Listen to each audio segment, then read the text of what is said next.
Hello guys, welcome back to prime blogs. So ఇప్పుడు మనం చూస్తున్నాం మనీష్ వాళ్ళ ఇంటి బయట ఉన్నాం. ఇంకొకరు రాలేరు. ఇంకా మనీష్ గారికి ఇంత ఫోన్ చేసి పిలిచినాం, ఇంకా రాలేరు. ప్రస్తుతం నేను ఇంకా లోకేష్ వచ్చినాం, ఇద్దరమే లైట్లు తెచ్చిన లైట్లు అయితే తీసుకొచ్చారు.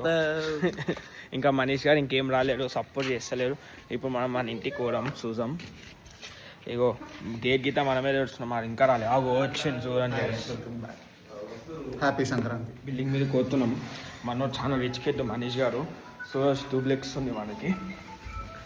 ఎక్కిస్తున్నాం, మెట్లు ఎక్కిస్తున్నాం. పొద్దున్నే మెట్లు ఎక్కుతున్నాం. పొద్దున అంటే మా భాషలో 11 o'clock, పొద్దున్న కాదు. అవి డోర్ తెడుస్తుంది ఇప్పుడు బిల్డింగ్ మీదకి. చూడవచ్చు. హే మనీష్, చూడరా. సరే ఇప్పుడు బిల్డింగ్ మీదకి ఎక్కినాక ఫుల్ వాక్ తీద్దాం. ఇప్పుడు హోమ్ థియేటర్కి వచ్చినాం. నేను ఇంట్లో హోమ్ థియేటర్ గీతుండే చూసాం గాయస్. వచ్చేసినాం, బిల్డింగ్ ఎక్కేసినాం అన్నమాట. అప్పుడే ఎక్కేసినాం, కాకపోతే ఇప్పుడు తీస్తున్నాము. సో చూపిస్తున్నా. ఇప్పుడు అందరు బాయ్స్ వచ్చేసి గ్యాదర్ అయిపోయారు. బాయ్స్ అంతా చూడొచ్చు, అందరు బాయ్స్ గ్యాదర్ అయిపోయారు. అందరికి చేతులు కోసుకుతున్నాయి. జర చేతులకు మంచిగా ఇట్లా టేపులు ఏదో ఒకటి వేసుకోండి. ఇక మనం ఫుల్ ఫైర్ మీద ఉన్నారు మా బాయ్స్ అంతా. అయిపోయింది. సరే, అందరికి హ్యాపీ సంక్రాంతి. అందరు మంచిగా ఎంజాయ్ చేయాలని కోరుకుంటున్నాం. మీరు గీత